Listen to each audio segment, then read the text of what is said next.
Hello दोस्तों, welcome back our channel psychology with Satish में आपका फिर से स्वागत है।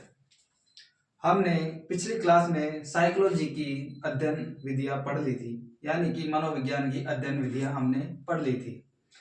तो अध्ययन विधियों में हमने 2 पॉइंट कंप्लीट कर लिए थे। पहला एक्सपेरिमेंटल यानी कि प्रयोगात्मक विधि हमने कंप्लीट कर ली थी। सेकंड जो है निरीक्षण विधि, ऑब्जर्वेशनल मेथड, जो हमने कंप्लीट कर लिया था। और जो तीसरे नंबर की जो विधि होती है विवरणात्मक विधि, उसके हमने 4 पॉइंट कंप्लीट कर लिए थे, जिसमें से पहला जो मेथड था वो था विकासात्मक विधि, सेकंड नंबर का तुलनात्मक विधि, थर्ड नंबर का जीवन इतिहास विधि और चौथे नंबर का मनोविश्लेषण विधि। और अब जो 5वें नंबर का पॉइंट है वो है नैदानिक विधि। हमने 4 पॉइंट कंप्लीट कर लिए थे, अब हमारा जो 5वां पॉइंट है वो है नैदानिक विधि। 5वां पॉइंट कौन सा है? नैदानिक विधि।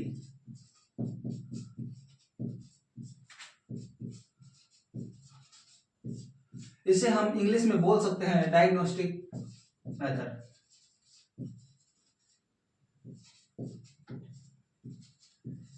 इसे हम इंग्लिश में डायग्नोस्टिक मेथड भी बोलते हैं। इसके अंतर्गत हम ये देखते हैं कि मतलब जो नैदानिक मनोवैज्ञानिक विधि जो है, नैदानिक विधि वह मनोवैज्ञानिक विधि है जिसमें किसी व्यक्ति की समस्या, कठिनाई या असामान्य व्यवहार के कारणों की पहचान की जाती है, यानी कि डायग्नोसिस की जाती है, ताकि उचित उपचार या सुधारात्मक उपाय किए जा सके। उसे ही हम नैदानिक विधि कहते हैं। तो नैदानिक विधि वह मनोवैज्ञानिक विधि होती है, नैदानिक विधि वह मनोवैज्ञानिक विधि होती है। नैदानिक विधि वह मनोवैज्ञानिक विधि होती है जिसमें किसी व्यक्ति की समस्या, कठिनाई, जिसमें किसी व्यक्ति की समस्या कठिनाई, जिसमें किसी व्यक्ति की समस्या या कठिनाई या असामान्य व्यवहार के कारणों की पहचान या असामान्य व्यवहार के कारणों की पहचान यानी कि डायग्नोसिस,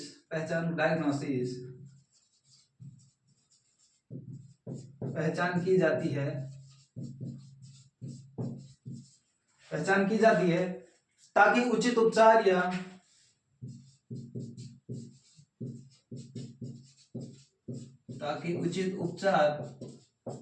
या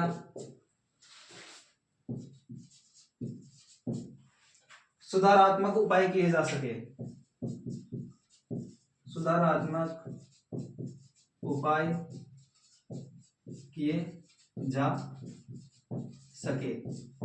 इसे ही हम नैदानिक विधि कहते हैं। इसे ही हम क्या कहते हैं? नैदानिक विधि कहते हैं।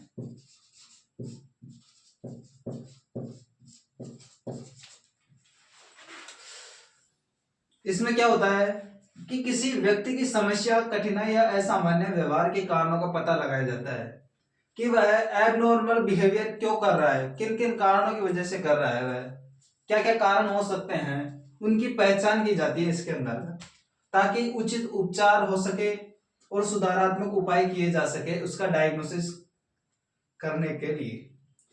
इसी विधि को हम नैदानिक विधि कहते हैं। ठीक है, अब इसके उद्देश्य आ जाते हैं।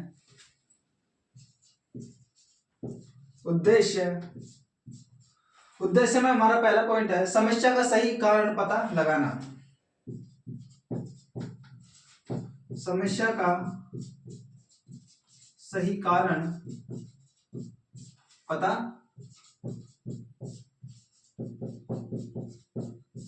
इसमें हमारा पहला पॉइंट है समस्या का सही कारण पता लगाना। सेकंड पॉइंट है मानसिक शैक्षिक कठिनाइयों की पहचान। मानसिक या शैक्षिक कठिनाइयों की पहचान।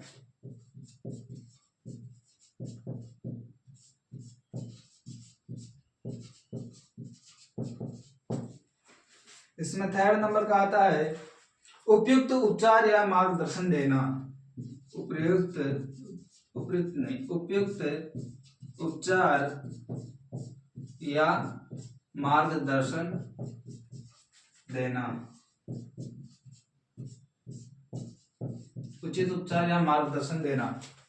समस्या का सही कारण पता लगाना, मानसिक शैक्षिक कठिनाइयों की पहचान करना और उपयुक्त उपचार या मार्गदर्शन देना इसके प्रमुख उद्देश्य है। अब इसके बाद में आता है हमारे चरण, यानी कि इसके प्रमुख चरण कौन कौन से हैं वो हम आपको बता देते हैं।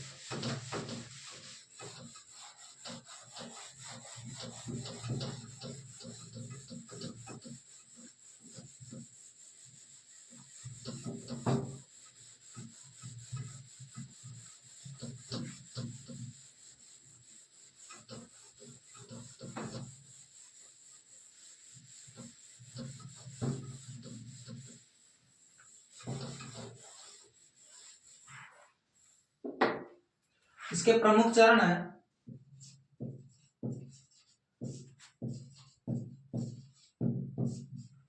इसके चरण है समस्या की पहचान करना। पहला जो चरण है समस्या की पहचान करना। समस्या की पहचान इसमें क्या होता है, जैसे सीखने में कठिनाई और व्यवहार समस्या। इसमें क्या क्या आता है, सीखने में कठिनाई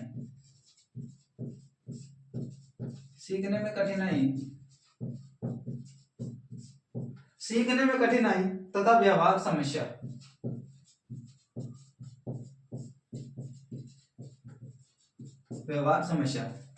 इसका सेकंड पॉइंट आता है सूचना संग्रह।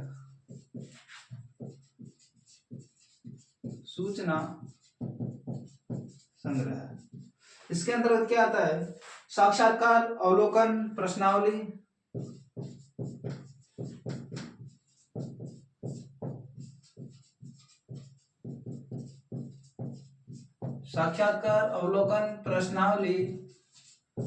कॉमा और परीक्षण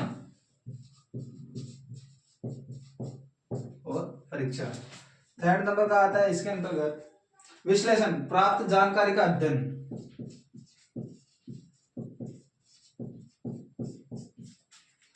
विश्लेषण में आता है प्राप्त जानकारी का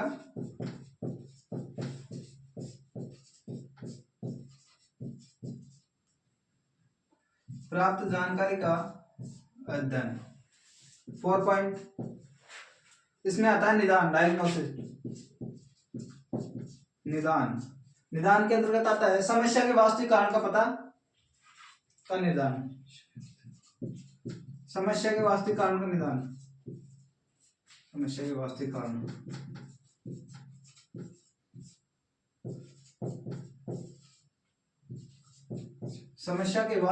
का निर्धारण। ठीक है। 5वां पॉइंट आता है उपचार या इसको बोल सकते हैं उपाय। इसके अंतर्गत क्या आता है, काउंसलिंग, प्रशिक्षण और रेमेडियल टीचिंग। Counselling,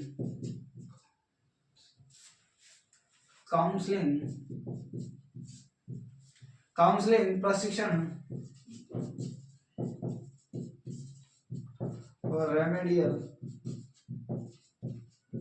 teaching.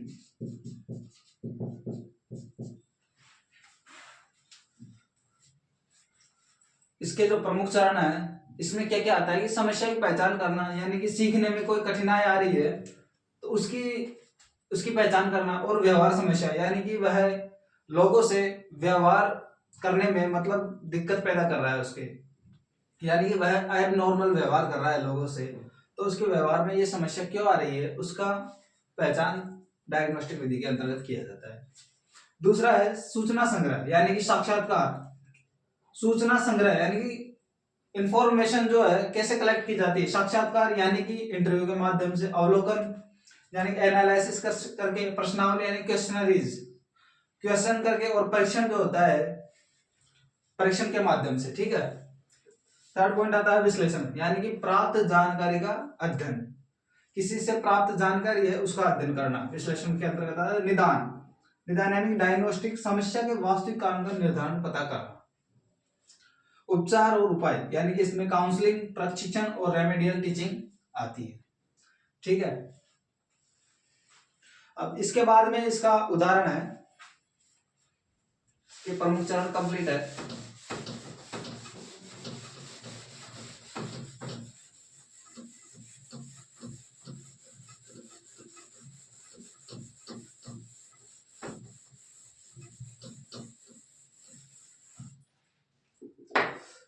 उदाहरण, यदि कोई छात्र पढ़ाई में लगातार कमजोर है, यदि कोई छात्र पढ़ाई में लगातार कमजोर है तो नैदानिक विधि से यह पता किया जाता है कि समस्या बुद्धि, ध्यान, भावनात्मक कारण या पारिवारिक वातावरण से किस वजह से है। यानी कि कोई भी स्टूडेंट है जो वह पढ़ाई में कमजोर है, लगातार वह पिछड़ता जा रहा है, तो उसका यह नैदानिक विधि से माध्यम से, नैदानिक विधि के माध्यम से यह पता किया जाता है कि वह कमजोर है तो क्यों है पढ़ाई में, कि उसका जो पारिवारिक माहौल है या तो उसको डिस्टर्ब कर रहा है, या फिर उसका जो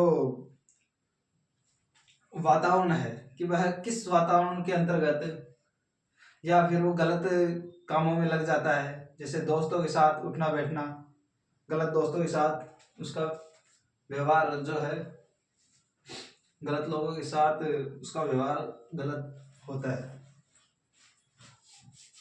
जैसे यदि कोई छात्र पढ़ाई में लगातार कमजोर है, यदि कोई छात्र पढ़ाई में लगातार कमजोर है तो नैदानिक विधि से पता किया जाता है कि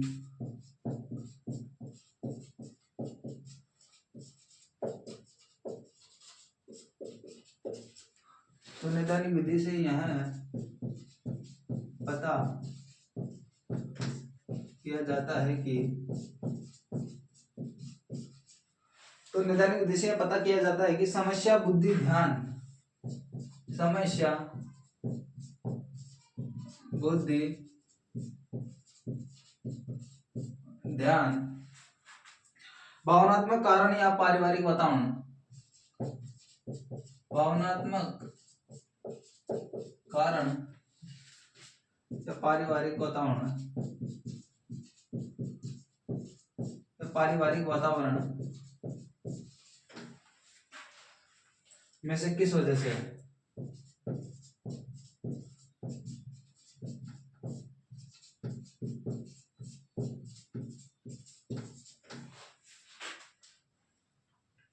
यदि कोई छात्र पढ़ाई में लगातार कमजोर है तो नैदानिक विधि से पता किया जाता है कि समस्या बुद्धि, ध्यान, भावनात्मक कारण या पारिवारिक वातावरण से किस वजह से वह पिछड़ा हुआ है। अब इसके लाभ देख लेते हैं। इसके लाभ है, इसको हम इंग्लिश में भी याद करते हैं, मेरिट्स, इंग्लिश में भी याद किया करो, याद रखा करो लाभ, मेरिट्स। समस्या की जड़ तक पहुंच, इसका पहला पॉइंट है समस्या की जड़ तक पहुंच, सही उपचार संभव,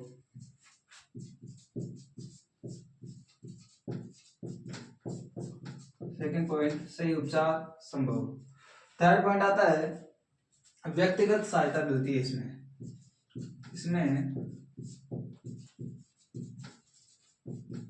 व्यक्तिगत सहायता,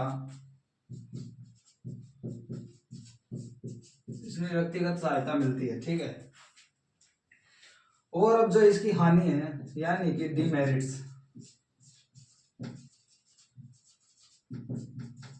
वो कौन कौन सी है। इसका पहला पॉइंट है समय लेने वाली है, इसमें समय लेने वाली, यानी कि इसके अंतर्गत नैदानिक विधि में समय बहुत ज्यादा लग जाता है।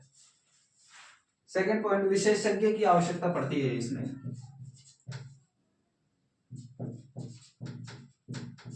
यानी कि साइकोलॉजिस्ट की आवश्यकता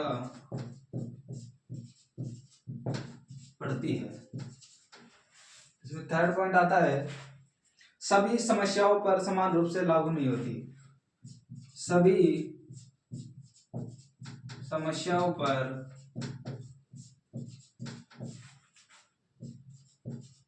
समान रूप से लागू नहीं होती। इसके डिमेरिट्स ये है कि यह समय लेने वाली है, इसके अंतर्गत समय ज्यादा लगता है। और सेकंड पॉइंट, विशेषज्ञ की आवश्यकता पड़ती है इसके अंतर्गत। और सभी समस्याओं पर समान रूप से यह विधि लागू नहीं होती है। तो यह नैदानिक विधि हमारी कंप्लीट हो गई है। अब इसके बाद में हमारी विधि है जो लास्ट है, आखिरी है, सर्वेक्षण विधि, सर्वे विधि। ठीक है, तो ये हमारी विधि जो है नैदानिक विधि कंप्लीट हो गई है।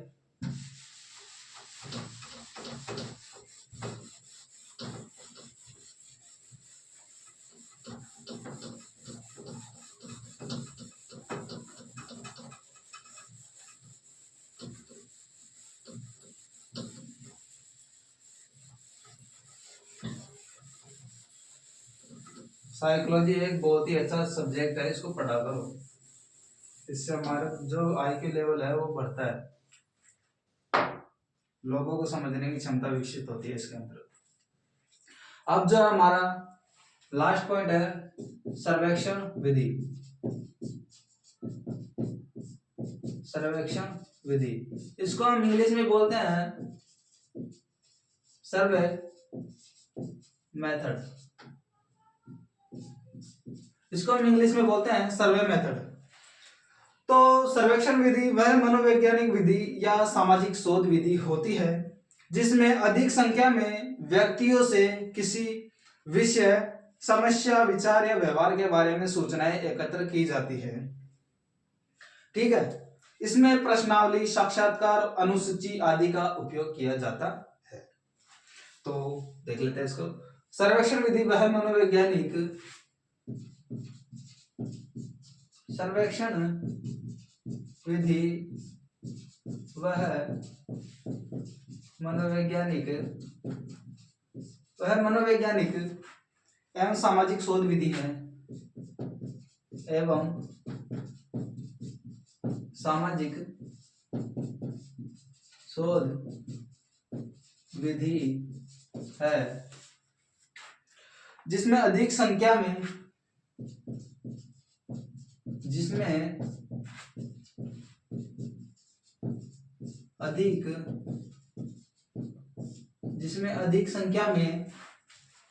व्यक्तियों से किसी विषय,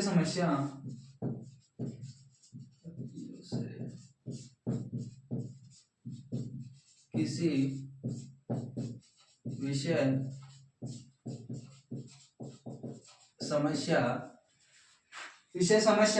विचार या व्यवहार के बारे में, विचार या व्यवहार के बारे में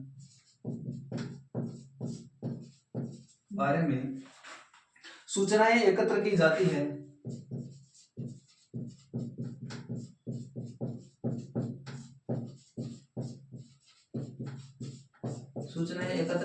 है। इसे ही हम सर्वेक्षण विधि कहते हैं।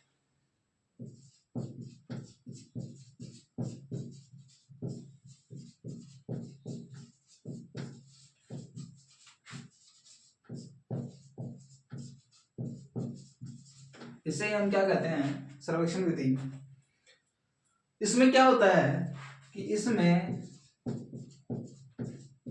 साक्षात्कार यानी कि इंटरव्यू, प्रश्नावली यानी क्वेश्चनरी,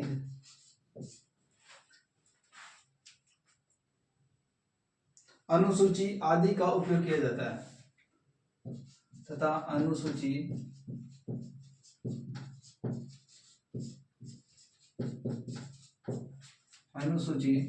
आदि का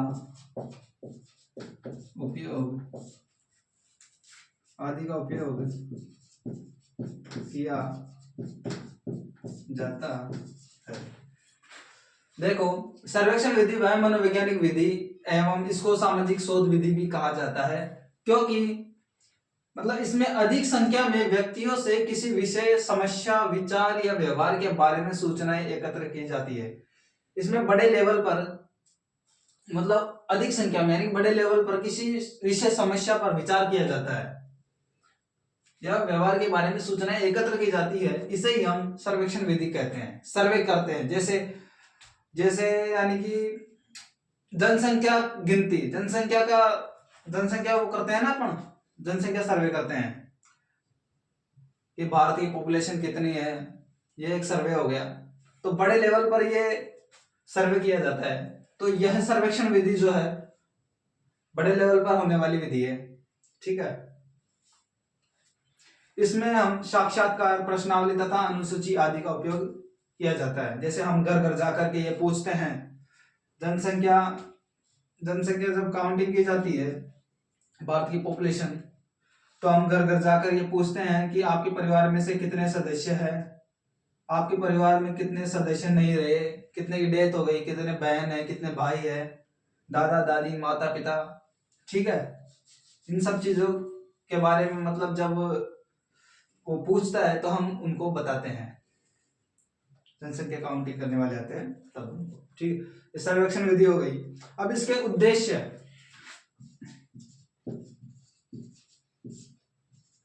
उद्देश्य क्या क्या है, वो है जनमत यानी कि पब्लिक ओपिनियन जानना। जनमत, इसको हम बोलते हैं पब्लिक ओपिनियन जानना। जनमत, पब्लिक ओपिनियन जानना। सेकंड पॉइंट, शैक्षिक, सामाजिक या मनोवैज्ञानिक समस्याओं का अध्ययन। शैक्षिक,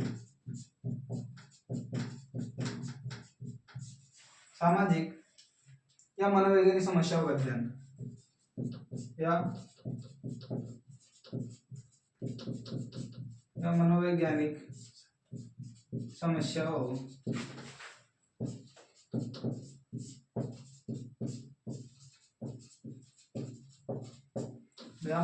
समस्याओं का अध्ययन, ठीक है। थर्ड नंबर पर किसी योजना, कार्यक्रम की स्थिति का मूल्यांकन।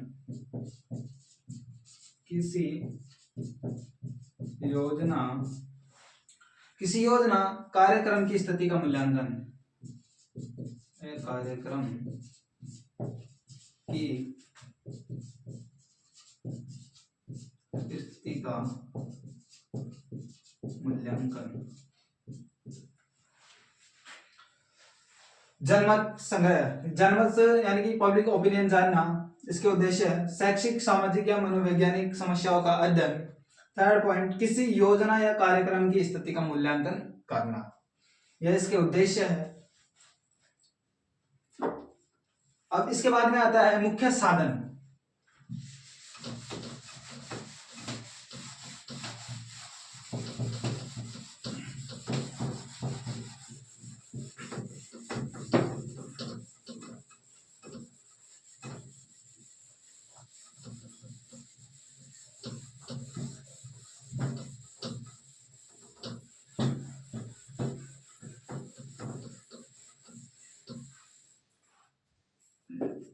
अब इसके बाद में आता है मुख्य साधन, यानी कि यह जो विधि है किन किन साधनों की वजह से संपन्न होती है। तो इसमें पहला पॉइंट है वो है प्रश्नावली। ठीक है, यानी कि क्वेश्चनरीज,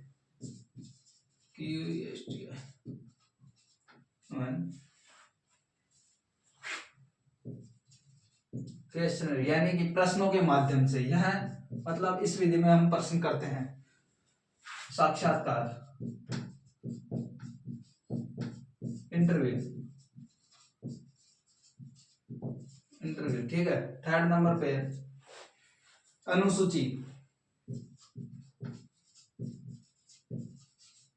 अनुसूची इसको बोलते हैं हम शेड्यूल। फोर्थ पॉइंट आता है हमारा अवलोकन, ऑब्जर्वेशन।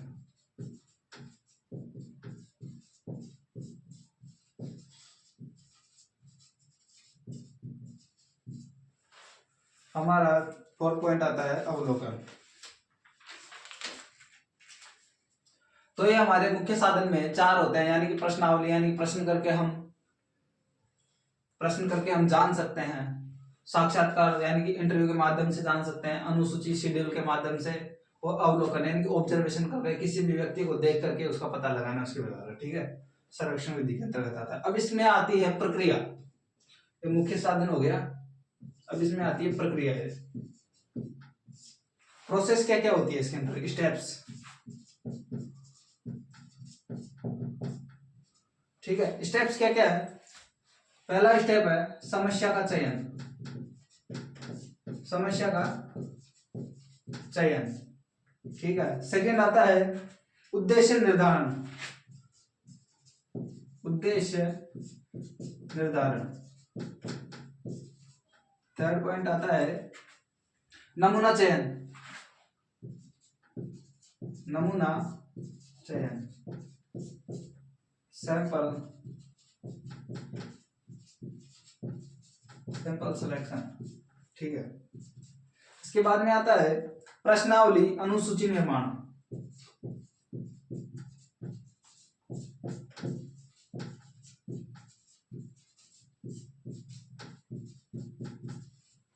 प्रश्नावली या अनुसूची निर्माण।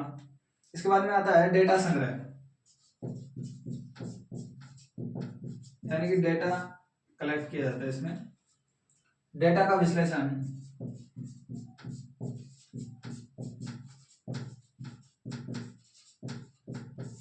डेटा का विश्लेषण। इसके बाद में आता है निष्कर्ष निकालना। लास्ट में क्या आता है इसका, निष्कर्ष निकाला जाता है, निष्कर्ष निकालना, ठीक है। इसमें प्रक्रिया में स्टेप्स में समस्या का चयन हो गया, पहले समस्या का चयन करेंगे, उद्देश्य निर्धारण करेंगे कि इसका उद्देश्य क्या निकलेगा। थर्ड नंबर पे नमूना चयन यानी कि सैंपल सिलेक्शन करेंगे, नमूना जैसे किस पर किया जा रहा है यह प्रयोग। प्रश्नावली यानी क्वेश्चनरीज, अनुसूची निर्माण किया जाता है। प्रक्रिया के अंतर्गत डेटा संग्रह किया जाता है, डेटा का विश्लेषण किया जाता है और लास्ट में निष्कर्ष निकाला जाता है। अब इसके बाद में उदाहरण है इसका,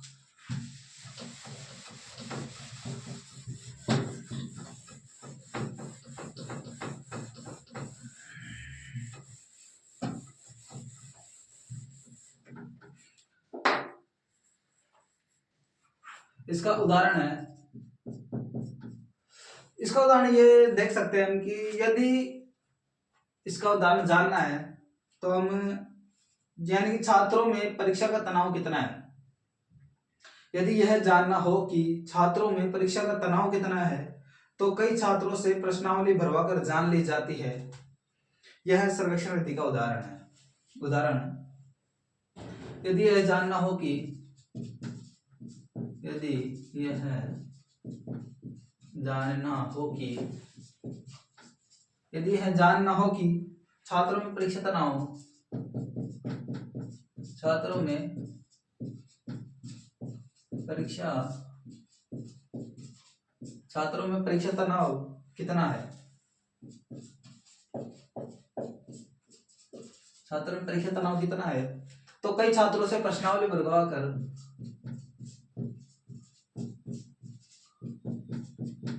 तो कई छात्रों से प्रश्नावली भरवाकर, तो कई छात्रों से प्रश्नावली भरवाकर जानकारी ली जाती है।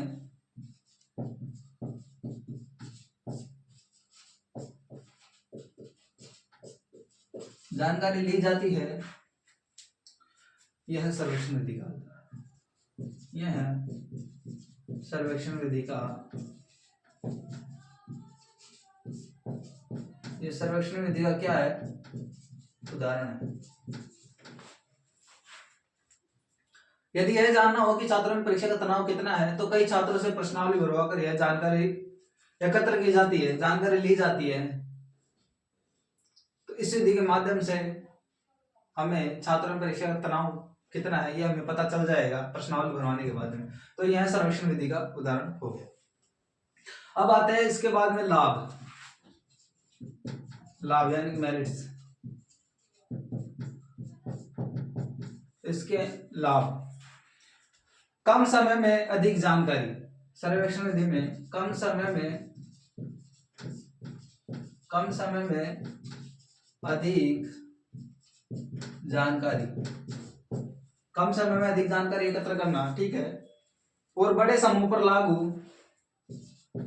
बड़े समूह पर लागू और सरल व व्यवहारिक विधि, सरल व व्यवहारिक विधि है ये, ठीक है। सरल मेरिट से हो गया कम समय में अधिक जानकारी प्राप्त करना, बड़े समूह पर लागू होती है और सरल व व्यवहारिक विधि है। इसके बाद में हमारी आते हैं हानि, हानि डिमेरिट्स।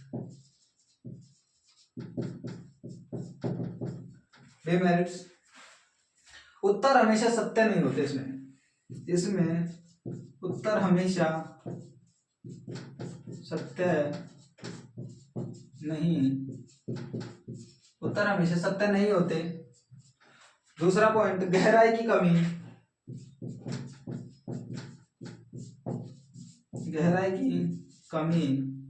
थर्ड पॉइंट अशिक्षित व्यक्तियों के लिए कठिन है।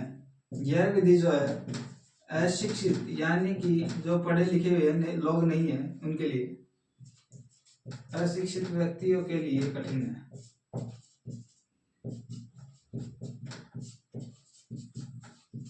अशिक्षित व्यक्तियों के लिए क्या है, ये कठिन है। हानि डिमेरिट्स हो गया, उत्तर हमेशा सत्य नहीं होते, ठीक है। हमेशा सत्य नहीं होते, ये जरूरी नहीं है, सत्य भी होते हैं और सत्य नहीं होते। गहराई की कमी होती है, अशिक्षित व्यक्तियों के लिए कठिन होती है। अब आपको एक मेन बात बता देता हूं, नोट करने वाली बात है। ये विधि है ना, ये जो मैं विधि पढ़ा दिया, मतलब आज ये कंप्लीट होगी सर्वेक्षण विधि। आपका ये जो मेथड है साइकोलॉजी मेथड है, ये कंप्लीट हो गया। आपको मेन बात ये बता देता हूं कि ये जो विधि है बहुत ही इंपॉर्टेंट विधि है। ये बीएड, डीएलएड, एमए साइकोलॉजी और अन्य प्रतियोगी परीक्षाओं में इससे रिलेटेड क्वेश्चन आते हैं, 100% आते हैं। ये विधि जो है जिसने पढ़ ली ना वो कंप्लीट हो जाएगा, उसका काम हो जाएगा मान लो। तो ये सर्वेक्षण विधि है, कंप्लीट हो गई। अब इसके बाद में जो है हमारा जो हम अगला जो चैप्टर होगा वो पढ़ाएंगे हम आपको मन, कि मन कितने प्रकार के होते हैं। हम अगला चैप्टर मन के बारे में शुरुआत करेंगे कल से। तो आपको हमारा पढ़ाया हुआ कैसा लगा ये आप हमको कमेंट के माध्यम से बताएं, और हमारी वीडियो अगर आपको अच्छी लगती है तो लाइक करें, शेयर करें और सब्सक्राइब करें। धन्यवाद।